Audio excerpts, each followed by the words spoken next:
Hey everyone. Today we need to talk about something that just happened to one of the oldest, most trusted brands in America. And the number buried in the announcement should make every single person who's ever picked up a prescription in this country sit up. So picture this. 1901. A 28-year-old pharmacist with a limp from a childhood factory accident walks into a tiny corner drugstore in the south side of Chicago. The store is 50 feet wide, 20 feet deep, one pharmacist, two clerks. He has $20 in his pocket and a payment plan he negotiated with the owner. He buys the store. He stays open until 2 a.m., while every other pharmacy closes at 9. He invents the chocolate malted milkshake at the soda fountain to get customers through the door.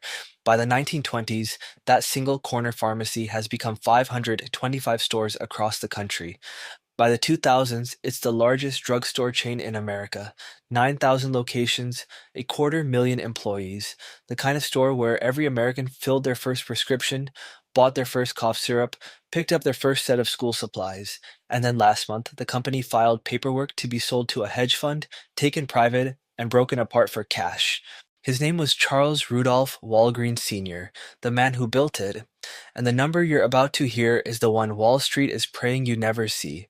Now, you might be thinking, I don't even use Walgreens. Stay with me, because the exact same playbook running on Walgreens right now is being run on every CVS, Rite Aid, and independent pharmacy in your neighborhood. So hit that subscribe button because this one goes deep. Let's get into it. So here is what actually happened. October the 15th, 2024, Walgreens. CEO Tim Wentworth holds an earnings call with Wall Street and announces the company is closing 1,200 stores over 3 years. 500 this fiscal year alone. The stock had already collapsed 70% from its 2022 highs. The company had just posted a $3 billion net loss in a single quarter. And in March 2025, the second shoe dropped. A private equity firm called Sycamore Partners agreed to buy the entire company for $10 billion and take it private. To put that in context, in 2015, Walgreens Boots Alliance was worth $100 billion. A decade later, the sale price was one-tenth of that, and the firm buying it has built its reputation on stripping retailers for parts. Sycamore is the same firm that bought Staples, Belk, Talbot's, and Hot Topic. Every single one of those chains has shrunk, been carved up, or had its real estate sold off, and now they own America's largest pharmacy chain. Before we go further, you need to understand who Charles Walgreen actually was, because this isn't some Wall Street story. Walgreen was born in Galesburg, Illinois in 1873, the son of Swedish immigrants. As a teenager, he lost the tip of his finger working at a shoe factory. That injury sent him to a pharmacy apprenticeship instead of manual labor. He worked his way through Chicago drugstores for a decade before he saved enough to buy his own. The store he bought in 1901 on Cottage Grove Avenue made $8,000 his first year. He plowed every dollar back into the business. He invented homemade ice cream at the soda fountain. He pioneered the modern open shelf drugstore where customers picked their own items instead of asking a clerk. By 1929, the company had 525 stores. By the year his grandson took over in 1971, Walgreens had crossed $1 billion in sales. They opened the first drive-through pharmacy, the first photo lab inside a drugstore, the first 24-hour pharmacy. They bought up every regional chain in their path.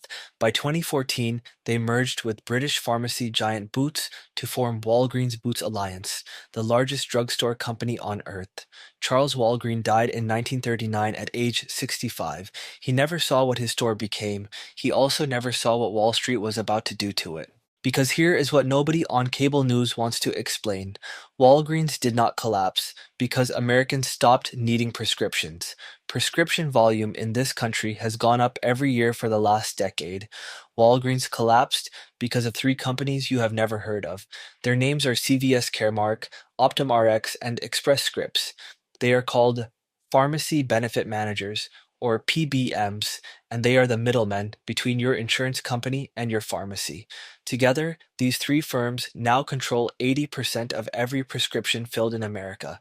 They tell your pharmacy how much they will pay for your medication. And over the last decade, those reimbursement rates have collapsed. Walgreens is now reimbursed less than what the drug costs them in roughly 40% of brand name prescriptions. They are losing money every time someone walks in with a script. and the FTC under Chair Lina Khan opened an investigation into PBM monopoly behavior in 2023. The agency found, in its own words, that PBMs were squeezing independent pharmacies and gouging consumers. The investigation produced a report. Congress held hearings. Bills were introduced, and exactly zero of those bills passed. Both parties took PBM money. Both parties let the legislation die. And while Washington watched, the entire American pharmacy industry started bleeding out. To understand what that does to a real person, step into the shoes of a pharmacy manager in suburban Ohio. You've worked at the same Walgreens for 19 years. You filled prescriptions through the pandemic when nobody else would come in. Your store used to do 400 scripts a day. By 2024, after every other Walgreens within 3 miles closed, your store is doing 900 scripts a day with the same staff. Customers are waiting 2 hours. Drive-through lines are wrapping around the building. Your pharmacist is skipping lunch every shift. Your techs are quitting. And the corporate office is telling you to cut overtime. Then in October, the email arrives. Your store is on the closure list. 18 months to wind down. No replacement nearby. The 73-year-old woman who has filled her heart medication with you for 15 years asks where she is supposed to go. The nearest pharmacy is now 17 miles away. And the only honest answer you have is, I don't know. Now here is the number nobody at corporate Walgreens wants you to see. 240,000 employees. That is the workforce of Walgreens Boots Alliance in the United States. And according to internal projections leaked to the Wall Street Journal, the Sycamore deal is expected to eliminate up to 45,000 of those positions in the first 2 years after the takeover closes. 45,000 pharmacists, pharmacy technicians, store managers, and front-end workers. Gone. And it gets worse. According to GoodRx and the National Community Pharmacists Association, 1 in 4 Americans now lives in what is called a pharmacy desert. That number was 1 in 10 just 5 years ago. After the Walgreens closures complete, it is projected to rise to 1 in 3. 1 in 3 Americans will not have a pharmacy within a reasonable distance of their home. In rural counties, the number is already 1 in 2, and the people in charge are doing nothing. The Sycamore deal closed with zero regulatory scrutiny. The FTC under the new administration dropped the PBM investigation in February 2025. Congress has not introduced a single new pharmacy reform bill this session. Senator Bernie Sanders held a hearing. Senator Josh Hawley wrote an op-ed. Neither produced legislation. Both parties continue to take checks from CVS Health, United Health, and Cigna. And while Washington stays silent, every state in the country is now staring down a pharmacy access crisis the federal government created and then walked away from. And here is where both sides fail the regular family. The PBMs walked away with hundreds of billions in profit over the last decade. Sycamore Partners walks away with America's largest drugstore chain at a tenth of its peak value, free to sell the real estate underneath every store the same way Wall Street did to Red Lobster. The 240,000 Walgreens employees lose their jobs in waves. The 73-year-old woman in suburban Ohio drives 17 miles for her heart medication. And the politicians who let it happen will be in the next re-election cycle, taking the same checks from the same companies. So let's bring it full circle.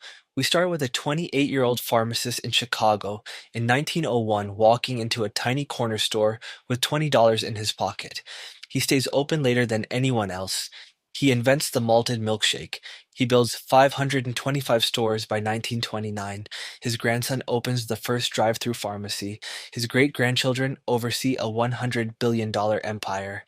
And 124 years after Charles Walgreen bought that first store, a private equity firm acquires the entire chain for 10% of what it was once worth, with explicit plans to close stores, fire workers, and sell off the buildings. Charles Walgreen built it to serve the corner of every American street. Wall Street bought it to sell it off in pieces. And while it all happened, the federal government wrote reports, held hearings, took money, and looked the other way. Here's the bottom line. When the people who own a business stop having to live with the consequences of how they run it, the business dies. Every single time. And when the people who regulate that business stop having to live with the consequences of what they allow, the country pays the bill. Walgreens did not collapse because Americans don't need pharmacies.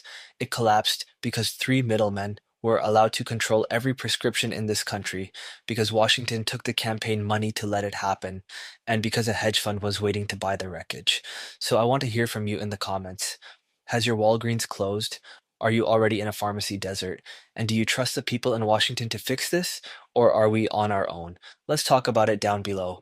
If this video opened your eyes, hit that like button, hit that subscribe button, and ring that notification bell so you don't miss the next deep dive. Stay informed, stay engaged, and never stop asking who really pays the bills. I'll see you in the next one.